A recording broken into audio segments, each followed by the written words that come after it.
I'm Georgia Captain, and we are at 3186 May Road in Southern Door, which is an old renovated one-room school. The first thing I did to make this place energy efficient was to get an energy audit.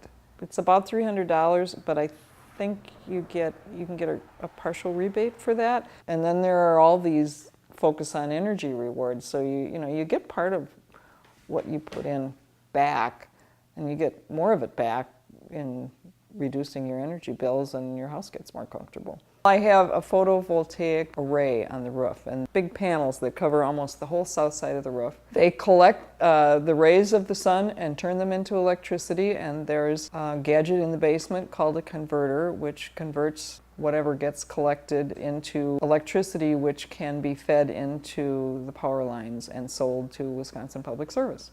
I would say 6 months out of the year, I'm ahead of the game. In June and July, when the days are really long and we have a lot of sunshine, I'm making enough electricity so I get checks instead of bills from the power company.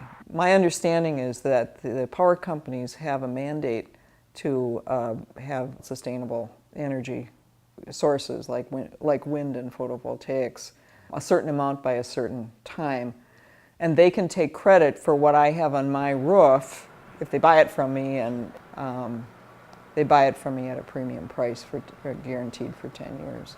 So I'm a supplier, yeah, I'm a power company. One of the main recommendations was to do something about the huge windows, the south-facing windows, because they collect lots and lots of heat. The main room, what used to be the classroom of the schoolhouse, gets a lot of heat on a sunny winter day. The minute the sun goes down, all that heat starts going back out those windows because there's not a lot of R value, and especially this is a windy place.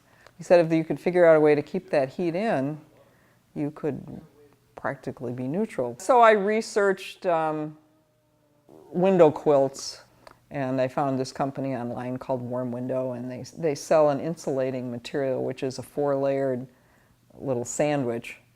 It's got a layer of Mylar and a layer of insulation on either side of the Mylar, and then you put some sort of facing on it so it looks decent inside your house. Once they're closed, they sit there all night.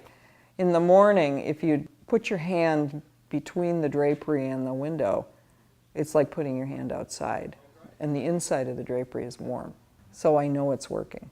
Well, the garden just is kind of a work in progress. It's evolving. Plants really don't like the well water very much, and it is nice to be able to water with rainwater and not waste it, and put in some footings, and my roommate built a frame, and I had somebody come and put a spigot on this 300-gallon stock tank, and it's up high enough so I think it's going to work to gravity feed an irrigation system that I'm trying out this summer. I've always been kind of a Ruth Stout no-work garden book. She was an old lady who wrote a book about how to garden without working, but she uses a lot of straw for mulch, and so I'm combining her methods with some other methods that I've been reading about lately, with using raised beds, and I've always been interested in companion planting. But I just had this idea that it would be fun to be able to reach out my bedroom window and pick something fresh to eat in the middle of winter.